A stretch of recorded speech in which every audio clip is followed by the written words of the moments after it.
Good morning, everyone, and welcome to Film Examiner. I am your host, Character King Kingsley Martin, Apple Guy Kingsley. Well, I just got back from watching the midnight premiere of Man of Steel, starring Henry Cavill, Amy Adams, Kevin Costner, Russell Crowe, Diane Lane, Lawrence Fishburn, Michael Shannon, anybody else we can throw in there to make money.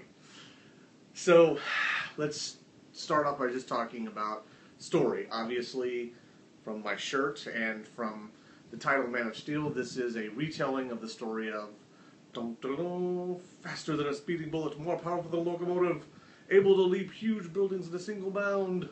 It's Superman! Yes, indeed. This is the third retelling of the story of Superman on the big screen.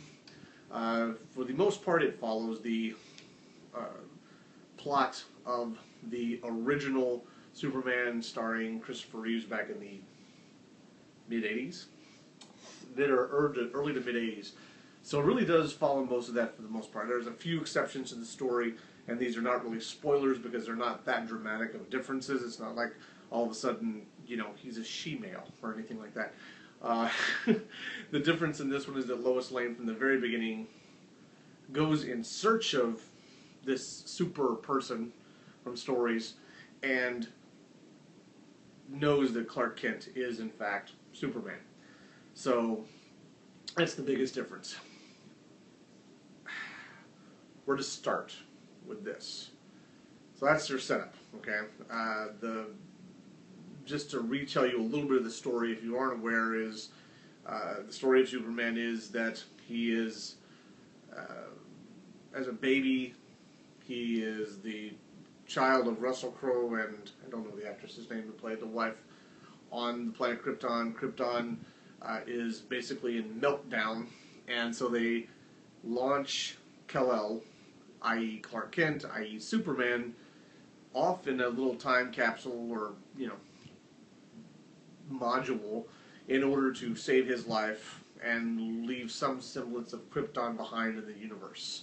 So they launch him off, he lands on Earth. In the meanwhile, these villains or rebels, revolters from Krypton have been put into basically stasis of sorts, a stasis prison for their, rebellion against the government of Krypton.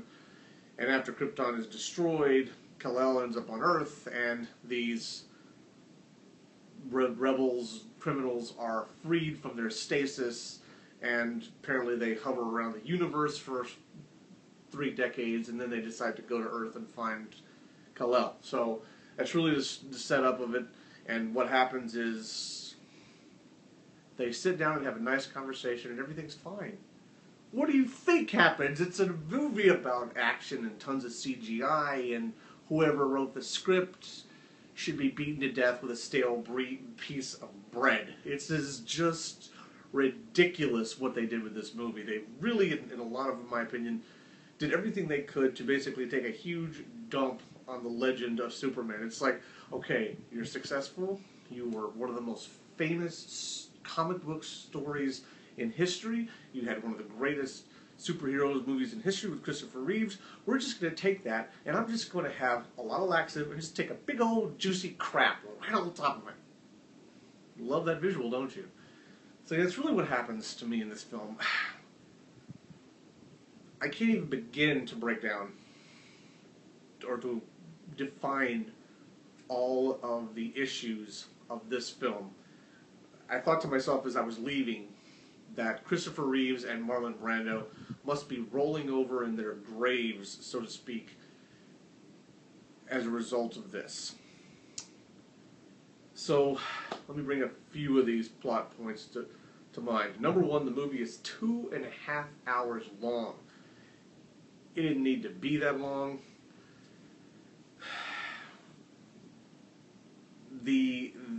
One of the things they tried to do in this story is make it to where Superman, let's just call him Clark Kent, it'll be easier in this one. Clark Kent does not know how he should live in the world. Okay, He basically feels as though he doesn't belong because his father says, no one can ever know about all these great strengths you have because, the world wouldn't accept you. So he lives a lot of his life trying to hide from all these things, but he can't resist using his superpowers to save people's life. Then Lois Lane hears a story about this remarkable person who saved other people with these special powers. She goes and hunts him down ultimately and says, you should be revealed to the world because the world needs to know that great people like you are out there and that we are not alone in the universe. So he's sort of torn back and forth between whether it should come out or it shouldn't come out. It's like a weird play on whether you're gay or straight. You should come out like, you have special powers. No, you don't. Be a man. Hide from everything.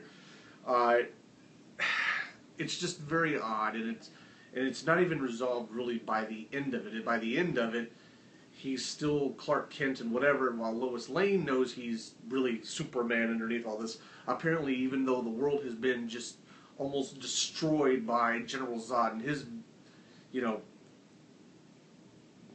bad guys,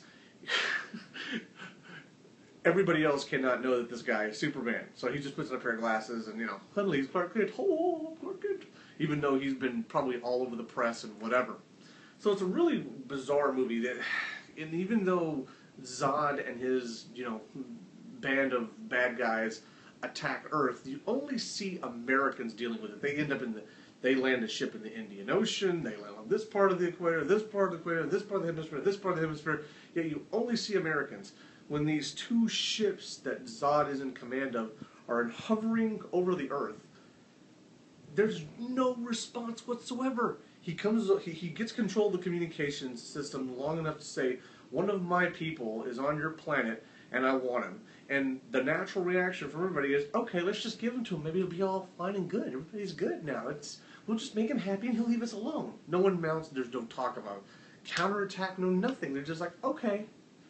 And then Superman, goes with them. Lois Lane goes with them. And then all this stuff happens on this ship. And it's just, they keep fighting and going back and forth for an hour and 15 minutes. It takes an hour and 15 minutes for you even get Zod really in there doing anything, where they're trying to find this code to the DNA of all these different people on the planet of Krypton. It's just, it's infuriating and it's incredibly expositional in so many ways. And a lot of, my true opinion of this, story-wise, is it's sort of too long, and it's defines the story of Superman so much that it becomes tedious, and it takes away the mystery and the legend and the things you can learn over the course of a bunch of movies about Superman. They basically just said, okay, we're going to do one big movie about all this stuff, and then they guess what are they going to do with the rest of the movies? They're just going to, bring in Lex Luthor, and he's just going to be, nuts. So, really needed to spend less time telling you all the story and just sort of do the setup and follow it like they did in the Superman movies with Christopher Reeves. But if they're trying to do something different, it just is too much here. It's as expositional as my explanation. And you're not liking that, are you? So there you go. That's the story. The cast in this is a great cast of people.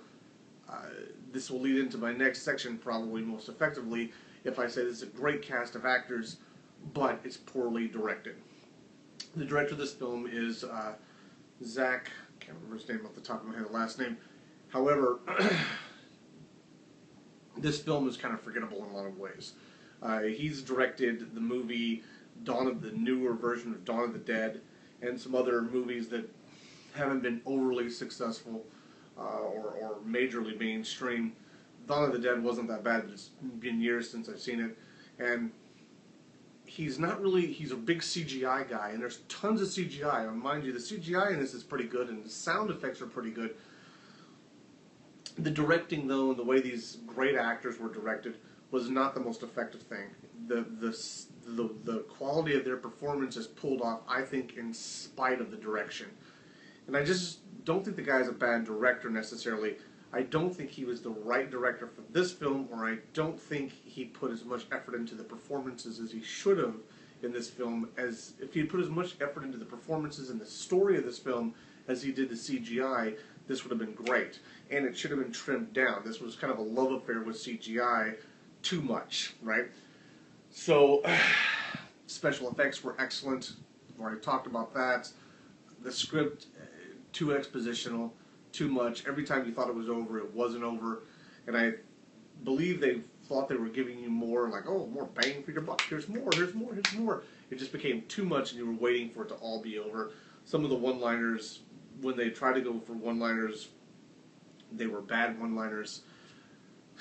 One of them is a point where Superman is talking to a general at the end of the film, and Superman just destroyed a $12 million device he used to try and track him down, and he flies off after talking to the general. General turns around to this female captain, and she's got a big, ear-to-ear grin, and the general says, "What are you smiling at, Captain?" She says, "I don't know, he's kind of hot."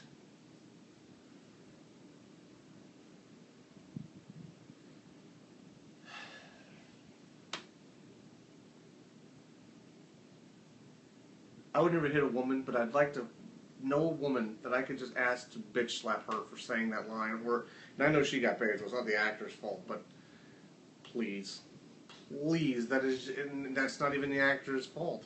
She was paid to say a line and have the laugh out loud moment in the movie, and people laugh at it, but it's really not that funny because it makes Superman, it makes it very weak in a lot of ways. Going back to story a little bit, it's really funny that at the end of this movie, while Lois Lane found Superman so easily, the government has to have a $12 million, and by just doing groundwork, the military has to have a $12 million satellite device to try and track him down. He lives in a farm in Kansas. How hard is it going to be to find the damn guy? I mean, really, it's just sad.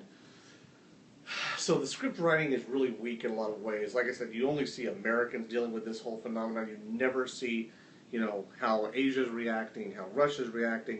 It's like America's always leading the way, even though, Zod and his guys are hovering over the whole planet Earth for some reason. So that's real weak. It's very limiting. It makes the world seem very small. Let's see. Costuming, nothing really amazing here. Costuming wise, just overall, I feel like the CGI got a lot of attention in this film, and they filled it out with a great cast of actors. But the director did not focus his attention on the quality of the story, the length of the story, and getting the best performance possible. All these great actors he had on his team. The cinematography is pretty strong. They got all their little moments in it. It was a few too many close-ups though, and once again that comes down to directing. You have to know your levels of wide shots, medium shots, close-ups, the whole thing. And there was a lot of close-ups in this film, so it was always sort of right there in your face. And 2.5 hours of that, your brain fries. So let's just go break down story-wise. Even though we're going off the original Superman story, I felt like they took a story that was a very, I'd call it 4.5 quality story, and sort of started stripping it down too much with a little too much sandpaper, and took it down to really around a 3.5 quality story. While the cast is very strong, the performances that are good in spite of the direction, I still think that the characters are fairly weak in this for the most part. I'm going to say really about a 3.25. The only character that really is interesting and stands out as far as being definitive in a lot of ways is Michael Shannon's portrayal as General Zod. And the reason is because Zod, as we learn in the story, people from Krypton are grown in what's called like a Genesis capsule. So they're all sort of predefined to be certain things, warriors or painters or, politicians or whatever. They're predetermined for that. And Zod was grown and raised to be predetermined as a soldier for the planet of Krypton. And as a result of that, he'll do anything for Krypton no matter what impact it has on any other world. And because of that, he's a strong character because you understand out of all this madness, he's the one character you kind of understand his motivations if you really pay attention to him. He's a fanatical, but he's a fanatical because he was designed to be a fanatical. So in that way, he was very strong, and I think a lot of that goes to the quality of Michael Shannon's performance. The script that led up to it, if Michael Shannon hadn't been paying attention, I don't think he would have gotten it. So Michael Shannon did a great job. He's the reason they get a 3.25. Henry Cavill as Clark Kent, he's not bad by any means. I think he's a great young actor. I do think that this film did not show him as good as he could be. Amy Adams did not look great in this film. I felt like she was out of place as Lois Lane, honestly. Great performer. Adore Amy Adams. Don't see her as Lois Lane. Don't think it was pulled off very well with her. Diane Lane misused as Ma Kent. Kevin Costner, really not executed very well. Not on his end badly, but just the character was really odd the way they had him portray Pa Kent. Russell Crowe, they just had Jor-El in the film too much. When Marlon Brando did it, he wasn't as much in it. This guy was almost there all the time throughout it, and it took away from the mystery and the sort of phantom aspect of Jor-El to Clark Kent. And he interacts with more than just Superman in the movie. He interacts with Lois Lane. He interacts with General Zod. I'm thinking Lord Zed from Power Rangers. Anyways, point is, not impressed with that. So 3.25 for the cast. Direction really fell on this one in a lot of ways to me. Really fell, except for the CGI. And CGI is not really direction. CGI is, this sort of, this is crazy explosions. So I'm going to give this a 2.5. I think the actor should have been directed better, and he should have had more control and monitoring of the script and really defined the story better. The script is another thing, 2.5 on the script. Just very mediocre script, and I'm actually even going to go 2 on the script. It was that kind of a quality. The script was very low, and it almost looked like it was a first or second draft the way it came across. So not very impressed with that. The cinematography wasn't absolutely horrible, but very low end because too many close-ups, like I was saying earlier. So I'm going to give it 2.5. The special effects, definitely a 4.5. Very strong special effects, but that's not enough to make the movie, to carry the movie. You need a movie with heart, and the heart was just missing from this retelling of the story of Superman. So overall, I'm going to give this movie really just at about a 2.5.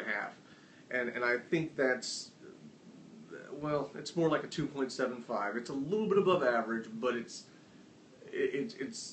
really only because it's conditional above average, you know what I mean? Like, because of CGI and because of certain aspects of certain performances, the story and the direction of this film were just really missing. So that is, really, this wasn't an examination, I guess, of Man of Steel. It was really more of an autopsy to tell you what was wrong with this film and how it sort of takes away from the legend and the history of Superman as we know it as an audience that has loved it for years. And I do like Superman. He's one of the better ones. Christopher Reeves made me fall in love with it.